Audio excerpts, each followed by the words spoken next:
Зошто во ек на пандемија, кога сите гледаат како побрзо и побезболно да помине кризата, се менува грбот на општина Свети Николе?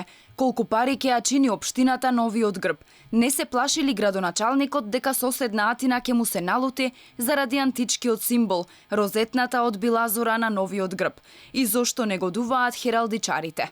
На овие прашања денеска не добивме одговор од градоначалникот Велковски. Иако Алфа два пати бараше одговор во општината. Според поранешниот градоначалник на општината, постапката за менување на символите има неколку пропусти. Може би имало некои конкурси, некоја објава, меѓутоа очигледно е било тоа на локално ниво. Прашањето до тие што го спроведува до сегашната локална самоуправа, кој се треба да си го постават сите, прво дали беше објавено тоа во два национални весника, дали беше објавено на страната на Бирото за јавни набавки, каде што селата хералдичарите ќе го видеа и ќе конкурира, е прашање кое што ги засега сите.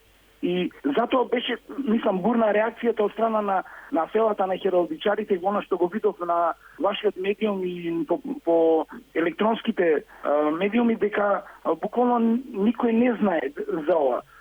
Председателот на Грбословно друштво на Македонија испрати и реакција до Советот на општина Свети Николе, во која наведува дека амблемот представува само преработка на претходниот, кој беше во употреба до 2015 година, што според него е нехералдички. Од друштвото сметаат дека на овој начин се врши трајна штета на угледот и достоинството на општината и се наведува дополнителен хаос во и онака шарените и разнолики општински символи. Нејасно е зошто единствената разлика помеѓу грбот кој важел до 2015 година и новиот е овчеполскиот вез и розетната од билазора. Се разбудили националното чувство кај Велковски, како кај колегата од Куманово, кој јавно застана да ги брани македонските интереси од Бугарија, ама со задоцнување.